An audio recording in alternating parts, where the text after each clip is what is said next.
I should say every employee, every now and then, there are certain words we can't say or we get kicked out of the school system's filters.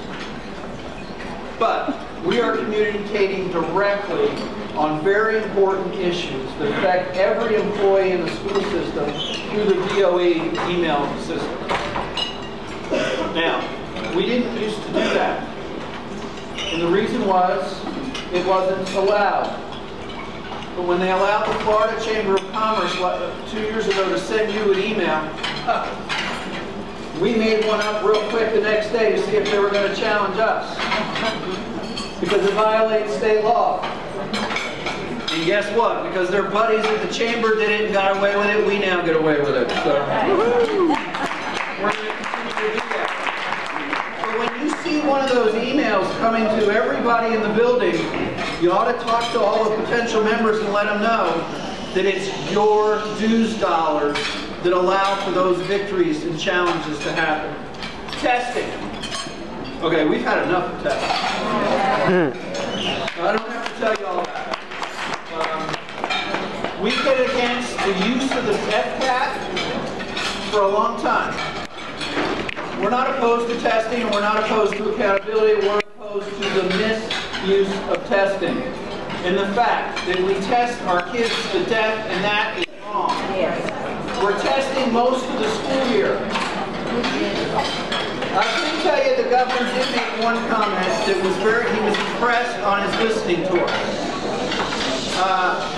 When he was visiting the school in Miami, the principal in the middle of the meeting said, wait a minute, let me go get the testing calendar for you.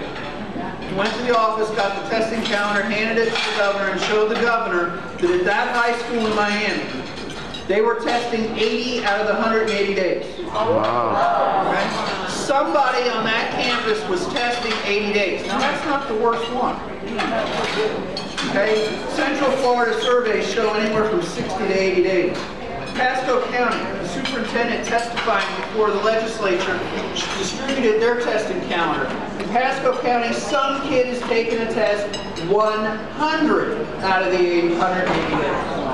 Okay? So we've got our system totally out of whack.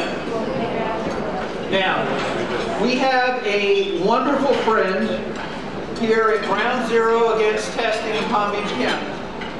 And Rita Solnett, she has done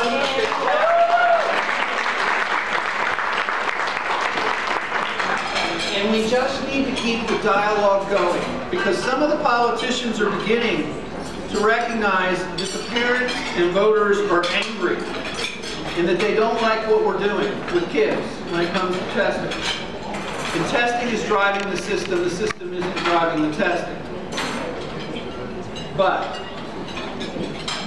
being a little cynical, I have to think of the fact that there's an election on November 6th, and then there's another one in 2014, where this all may be just to fool some people about testing until we get through the next set of elections.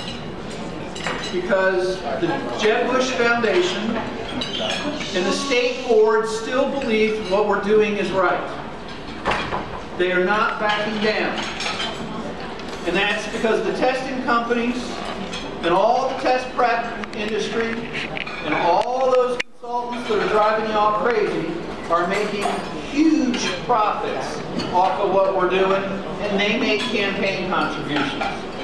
So we have to understand that just because a politician may say something between now and November 6th, and then again up until 14, it may be just to fool us. Because we have to make sure that the over-reliance of testing stops. This election that's coming up on November 6th is extremely important for a lot of reasons.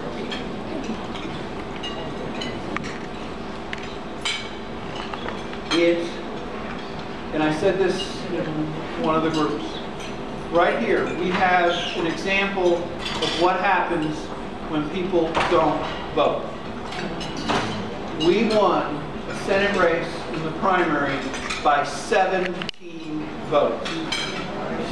There are more members in this county that didn't vote, that could have voted, so that that vote margin would have been different, and we wouldn't have been in recounts, we wouldn't be in challenges, and we wouldn't be in court. We have had to spend hundreds of thousands of dollars since the primary, just making sure that the votes that were cast were counted correctly, and we're still working on it, and they're getting ready to have to go to court in Tallahassee one last time to make the Jeff Clemens race final. Okay?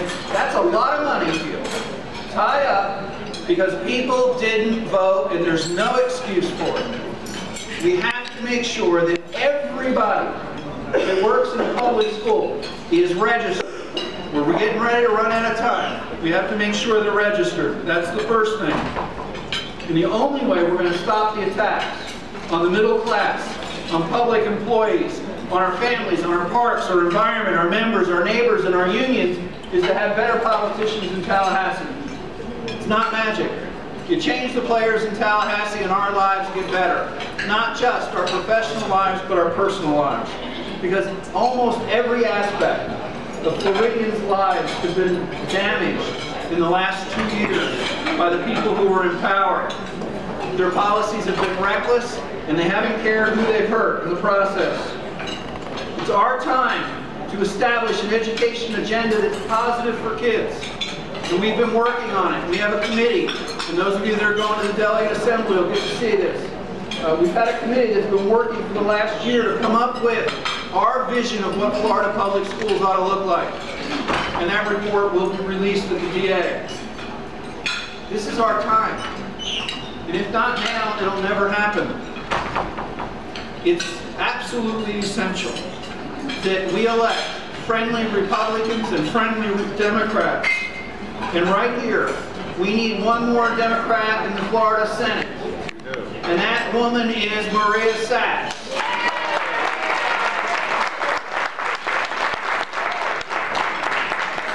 All those bad bills I talked about, she can be the vote to make sure they're history. And we have to have her elected for another term in a new, strong seat. It's essential. We need to make sure that our friends are elected on November 6th at all levels. We absolutely must make sure that Bill Nelson returns to the United States. Senator Nelson has stood with us and working families through this last term. In fact, he has an 86% lifetime voting record with the National AFL-CIO. Now, I can tell you, when I was in school, I would have died for an 86%. So we've got to help Senator Nelson because they're beating up on him big time. Yes. And any seniors that you know, you need to make sure they understand Senator Nelson is on their side. Those commercials are lies. What he did with that vote was to help senior citizens so they didn't have to live in the donut hole. So that they didn't have to make the decision between food and their prescription drugs. And that there is a chance that things are going to get better. And also right here, there's 2 congressional districts where we need help.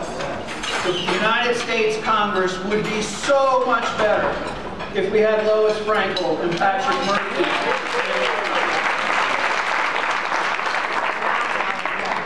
We need for people to understand that there is truly a difference between candidates all over the place. And when it comes to the presidential election, our vote is about preserving the middle class. We're getting to know Mitt Romney pretty well. And we also know what his administration would probably do when it comes to education. He thinks unions are the problem. And if we didn't have strong unions, we could have better schools and more education reform. He loves vouchers and wants more of them. He loves for-profit charter schools and wants more of them. He doesn't believe in smaller class sizes. And his advisors are people like Jeb Bush, ALEC, and the right-wing think tanks that would love to have us out of the way. Then on the other hand, we know what President Barack Obama has done for this country and for working men and women. Yes, no secret, we disagree with some aspects of his education policy. And this, we don't say very often, but this election is bigger than that. It's bigger than our differences. It's much bigger than our differences. This president has delivered over and over and over again to make America more America, to expand opportunities for absolutely everyone. He's increased school funding through the stimulus fund and the Education Jobs Bill, which literally saved 20,000 Florida school employee jobs over the last few years. He's provided funding for school modernization, expanded civil rights, protected our environment, appointed 2 women and the first Latina to the United States Supreme Court.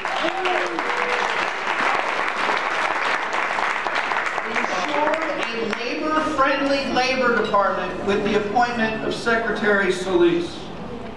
We have had 30 continuous months of job growth. He has repealed Don't Ask, Don't Tell.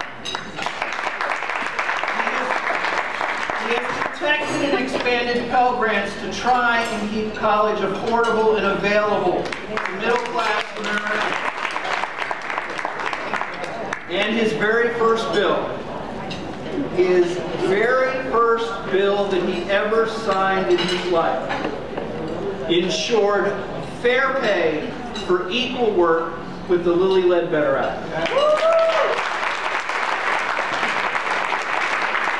And this president was able to accomplish something that presidents since Harry Truman tried to accomplish.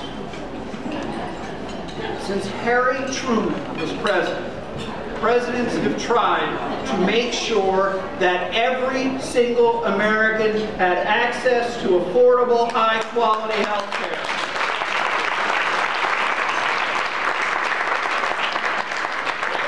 And because of Obamacare, being a woman is no longer a pre-existing condition.